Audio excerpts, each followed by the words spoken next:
제가 오늘 늦잠을 잤습니다, 여러분. 그래서 좀 늦었습니다. 바로 시작해 보죠.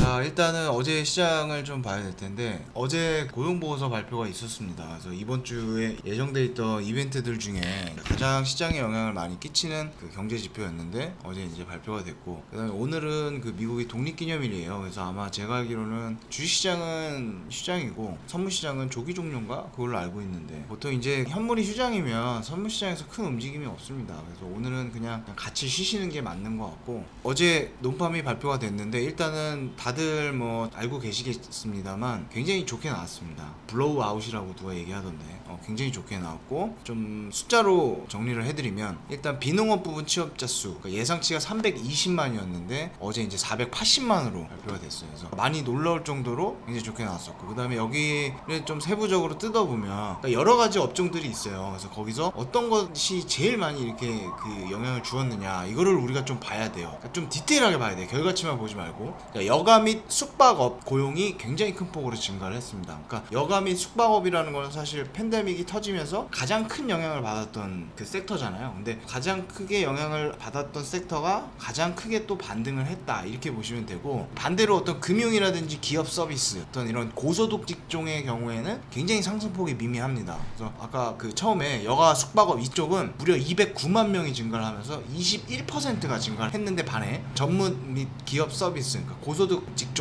같은 경우는 전문 및 기업 서비스가 1.6%밖에 상승을 못했고, 특히 금융활동 취업자 같은 경우는 0.4%밖에 상승을 못했어요. 그래서 좀 이따가 이제 제가 그 평균 임금 상승률을 말씀드릴 텐데, 이러한 부분들은 사실 취업자 수 자체는 굉장히 늘은 것처럼 보이지만 사실 질은 별로 안 좋은 거예요, 여러분. 그래서 전방위적으로 이게 취업자 수가 다시 재고용되는 형태가 아니라는 거. 그리고 같은 시간에 발표됐던 실업률 같은 경우도 12.5%를 예상했던 컨센서스를 하회해서 11.1%로 발표가 됐습니다. 이 실업률은 낮을수록 좋죠. 그래서 요 상승폭 자체만 보면 1960년 4월 이후로 가장 큰 상승폭이라고 하니까, 지금 최근에 6월달 수치들을 발표하는 경제 지표들을 보면요, 이렇게 하이 레코드를 새로 갈아치우는 이 지표들이 굉장히 많습니다, 여러분. 근데 이런 거를 우리가 좀 어려운 말로 뭐라고 하냐면, 여러분, 기저효과라고 하는 거예요. 이걸 기저효과. 보시면 어떤 지표값이 팬데믹이 터지고 70% 하락했다가 70% 올라왔어요. 그러면 70% 반등했으니까 와 엄청 올라왔네라고 생각할 수 있지만, 잘 계산해보면 70% 내려오고 70% 올라오면 35%밖에 못 올라온 거예요, 여러분. 반밖에 못 올라온 거라고. 이 상승폭 자체, 그 다음에 언제 이후로 최대 상승폭이다, 이러한 어떤 매스컴에서 얘기하는 이러한 것들에 현혹되면 안 돼요, 여러분. 그렇잖아. 100% 내려왔다 100% 올라오면 50%밖에 못 올라온 거라고요. 물론 상승폭 자체는 100%니까 클지 모르지만. 자, 그리고 평균 임금 같은 경우는 전달에 마이너스 1.2% 하락을 했어요. 근데 예상치가 얘는 0.8% 하락이었는데 마이너스 1.2% 하락이니까 예상치보다 더 안 좋은 거예요. 그러니까 요런 부분이 제가 좀 전에 말씀드렸다시피 비농업 부분 취업자 수가 증가했는데 거기서 특히 어느 섹터가 증가했느냐,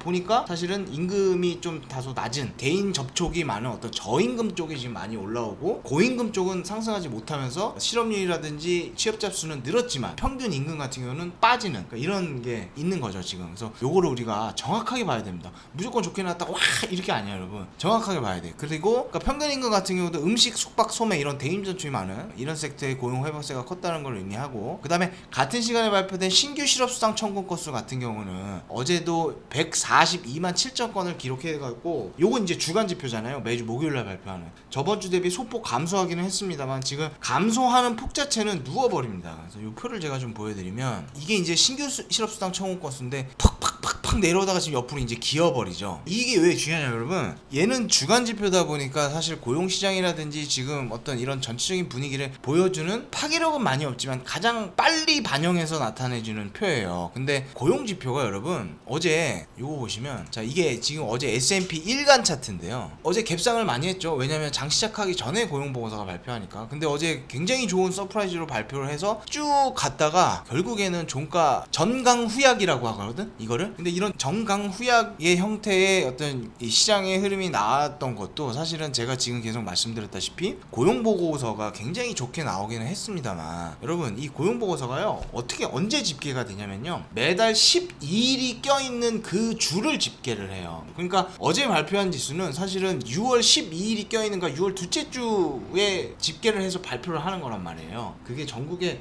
이거 제가 다 외우고 있었는데 2만 가구인가 뭐 6만 가구인가 아마 그럴 거예요. 그래서 그 우편 서비스하고 전화로 해갖고 일일이 해갖고 그걸 다 한다고. 그래서 이게 고용보고서는 이런 식으로 집계가 되는데, 지금 우리가 좀 봐야 될 거, 그 다음에 어제 지수가 그럼에도 불구하고 끝까지 어떤 상승세를 유지하지 못하고 밀렸던 것은 2차 웨이브가 본격적으로 나오기 이전 수치라는 거야. 이 얘기를 제가 지금 계속하고 있는데, 지금 최근에 좋게 나오는 그 지표들은요 2차 웨이브가 반영이 안 된 거예요. 26일날 플로리다 텍사스가 음식점들 다 폐쇄했습니다. 그 다음에 29일은 뉴저지, 그 다음에 30일은 뉴욕, 그 다음에 7월 1일 이틀 전에는 그 LA 포함해서 캘리포니아주가 19개 카운티 다 폐쇄해버렸잖아요. 술집 폐쇄. 그 다음에 음식점 레스토랑 같은 경우도 100% 가용 인원 받지 말고 50%만 받으라, 이런 것들이 지금 나오고 있으니까 사실은 이런 것들만 보면 이 금융시장은 V자 반등을 해서 연일 신고가를 갱신하고 있지만, 경기 지표만 보면 데드캣 바운스에 그칠 가능성이 큰 거죠. 이게 경기 지표가 훅 빠졌다가 잠깐 좋아졌다가, 근데 딱 좋아지는데 이 뒤에 지금 2차 확진 이게 있잖아요. 그러면 얘를 반영하면 쭉쭉쭉 밀리면 다음에 나오는 건 다시 내려갈 거 아니에요. 안 좋을 거 아니야. 그러면 이렇게 봤을 때 지금 나오는 건 데드캣 바운스 정도로 그 이상으로 우리가 인정해주기는 좀 힘들다는 거야. 그래서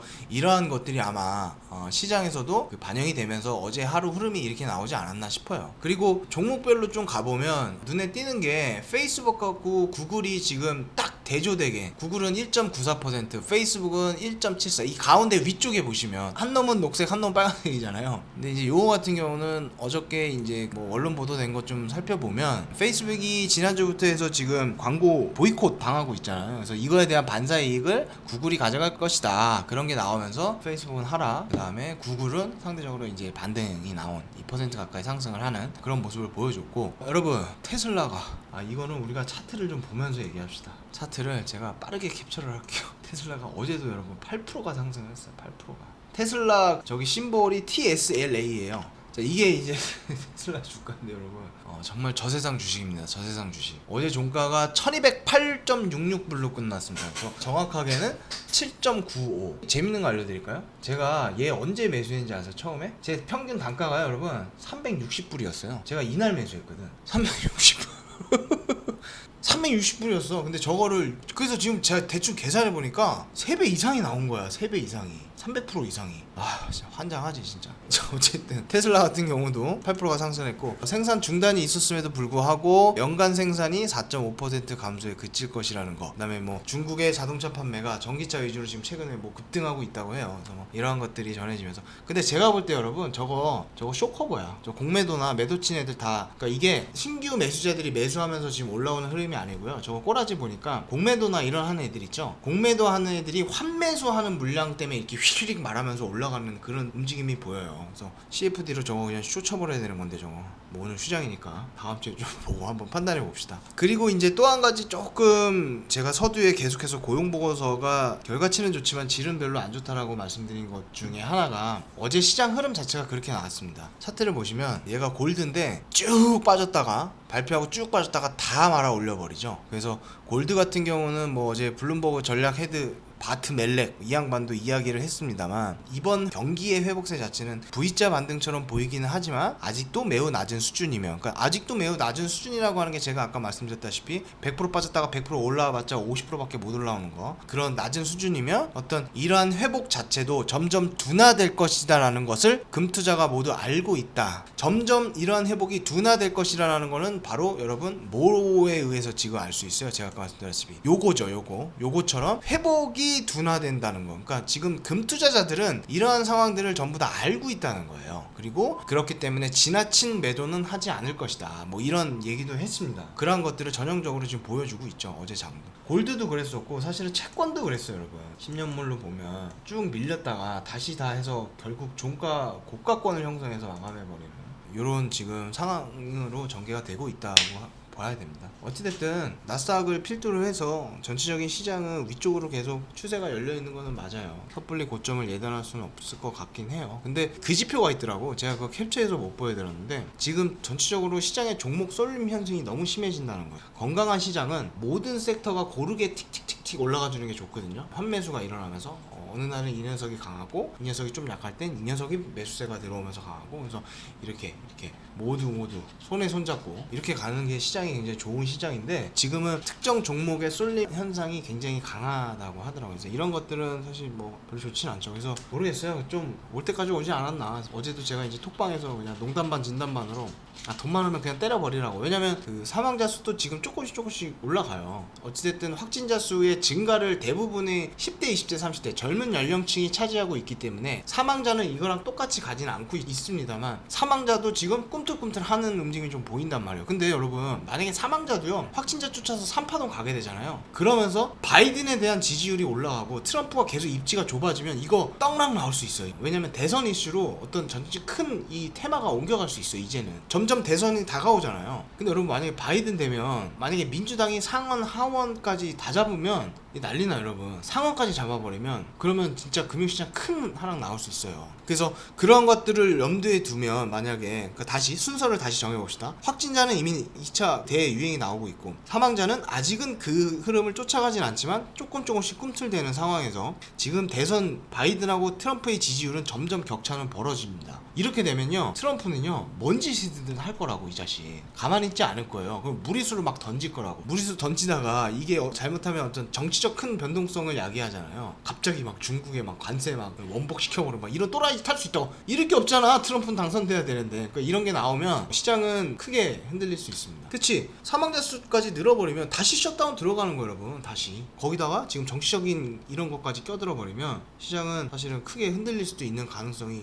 있다는 거예요. 그래서 제가 만약에 이번에 저번처럼 큰 폭의 조정이 나오면 저번처럼 며칠 만에 그냥 바로 반등치고 올라오는 그런 회복은 좀 힘들 거다라고 그때 말씀드린 게, 이런 시나리오 때문에 사실 그때 그렇게 말씀드린 겁니다. 그리고 미국은 여러분, 법을 바꾸려면 상원, 하원, 대통령이 모두 합의가 이루어져야 되는데 2017년도 트럼프가 됐을 당시에는 공화당이 상원, 하원, 대통령까지 다 그때 한 거라는 거예요. 다 잡았던 거예요. 그래서 그때 트럼프가 소득세랑 법인세를 다 주구장창 낮췄던 거예요. 그러면서 사실은 지수 같은 경우는 부스팅을 확 깔고 그때 올라갔잖아요. 이 법인세 감세 버프 받아갖고. 감세 버프랑 또 뭐가 있었어? 바이백, 자사주입, 이것 때문에 확 올라갔는데, 만약에 이번에 대선에 실패하고 민주당이 예전에 2017년 공화당처럼 하원, 상원, 대통령까지 다 돼버려서 잡아버리면 법을 바꿀 수가 있잖아 이제.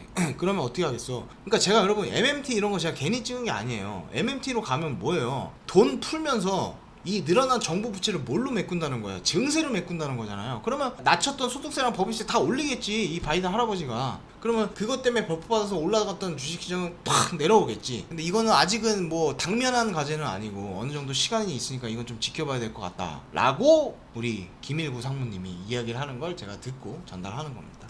자, 어쨌든 여기까지 하시고, 20분이 넘었어 벌써? 이번 주 마무리 잘 하시고, 이따 저녁 때는 제가 웬만하면 할게요. 디베이스먼트 2탄 할 겁니다. 그래서 이머징 어떤 국가들의 지금 이 채무, 정부 부채가 좀 선을 넘는 국가들이 몇 개 있길래 걔네들을 보면서 조금 우리가 투자 아이디어를 찾을 수 있나, 그걸 한번 좀 해보겠습니다. 저녁 8시 때 8시에 뵙겠습니다.